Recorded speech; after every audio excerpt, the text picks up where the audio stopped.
Ayan siya nung hindi pa siya nagagawa. Hindi ko pa siya nalalagyan ng wallpaper. 3D wallpaper. Ayan, so, ayan siya. Yan. Yan. Yan. Yung mukha niya. Tapos ito naman siya nung nalagyan ko na. So may mga bukol-bukol na part yan dyan kasi hindi talaga siya matanggal kahit pukpukin siya ng martilyo. Yung kahit tiktikin siya, ayaw talaga matanggal. So kaya yan. Yan. So ipapakita ko sa inyo mamaya yung full video niya kapag ka ano na. Kapag ka tapos na. Ayan siya.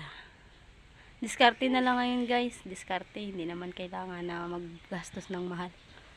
Diskarte na lang talaga. Yung